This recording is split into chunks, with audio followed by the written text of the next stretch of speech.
Kembali lagi di Generasi Mecin dari Discovery Hotel di kawasan Taman Impian Jaya Ancol, Jalan Lodan Timur. Kita sudah menikmati cemilan-cemilan dan teh ya dari Discovery Hotel. Enak Pak? Wah ini hampir habis. Perlu dilanjutkan. Oke, habis kita lanjutin lagi. Terakhir mungkin dari Prof. Hendri dan Pak Satya, bagaimana agar masyarakat juga lebih mudah memahami UU ITE ini dari sisi edukasi dan sosialisasinya, Prof. Hendri?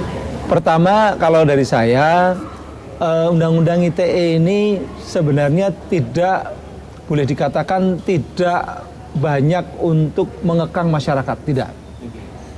Masyarakat tuh tetap boleh yang namanya berpendapat, karena itu sudah dijamin oleh Undang-Undang Dasar 45 Pasal 28. Masyarakat juga boleh mengkritik pemerintah, mengkritik presiden, mengkritik siapapun boleh. Selebriti paling sering Pak.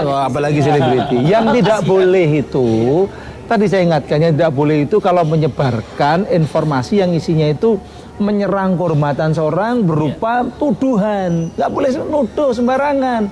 Kalau nuduh itu kan memang di negara manapun itu namanya defamation, itu nggak boleh nuduh sembarangan, harus tanggung jawab. Yang terakhir, jangan juga menyebarkan informasi yang tujuannya membangkitkan kebencian dan permusuhan karena perbedaan suku, agama, ras, dan antar golongan. Termasuk antar golongan itu antar perbeda politik. Jadi antar golongan itu luas sekarang pengertiannya. Orang yang berbeda politik, misalnya kemarin tuh di Pilpres tuh antara kelompok 01, 02, lalu saling membenci, saling memunculkan permusuhan dan kebencian. Menyebarkan kebencian. Ayo kita ludahin tuh yang pokoknya kelompok ini. Itu nggak boleh. Karena suku sudah jelas, agama jelas, ras jelas. Antar golongan kan belum jelas nih. Sekarang agak luas nih pengertian antar golongan tuh. Yaitu golongan-golongan yang ada di masyarakat itu termasuk golongan 01, 02 atau cebong kampret atau itu masuk SARA antar golongan. Jadi itu aja. Dari Pak Satya?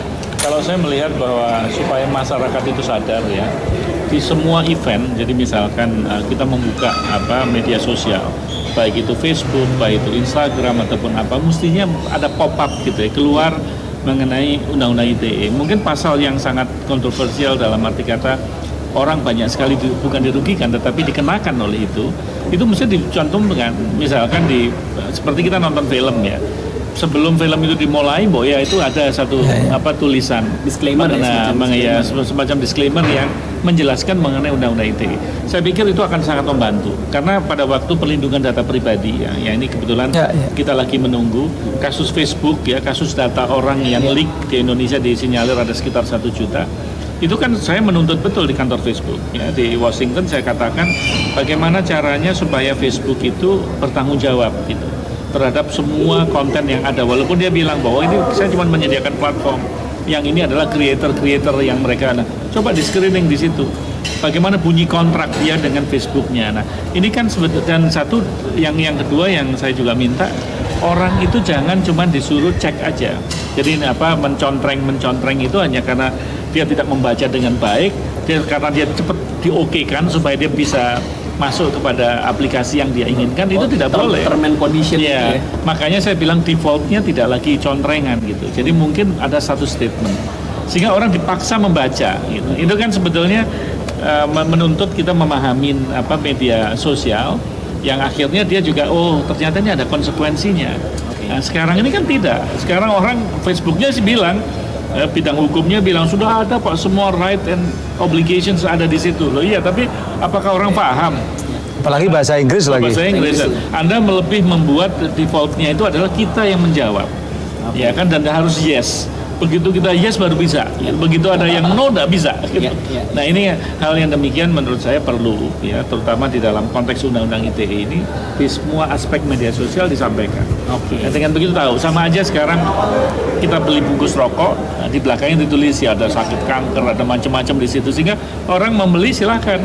Tapi ini loh ada all the consequences-nya ada di sini. Nah kayak gitu-gitu. Itu saya pikir akan menjadi baik ke depan. Memang ngomongin soal peraturan term and condition di sosial media itu kayak suami pulang diomelin istri. Kadang-kadang kita iyain aja biar cepet. Itu dia, betul. Oke, kita kedatangan makanan lagi Pak. Sambil saya tutup dulu. Terima kasih Pak Satya dan Prof. Hendri. Yang jelas semua filter bermain di sosial media itu dimulai dari kita sendiri. Tips paling penting sebenarnya jangan megang handphone kalau lagi emosi, karena kecepatan jari kadang-kadang lebih cepat daripada kecepatan otak ketika ngepost. Ya. Itu paling penting ya. Kita kembali lagi di Generasi Mecin minggu depan. Terima kasih Pak Satya, terima kasih Prof. Henry, dan sampai ketemu minggu depan ya. Wow, baru datang nih kentangnya. Silakan Pak, dimakan Pak. Saya ngelanjutin ini deh. Silakan Pak. Bisa.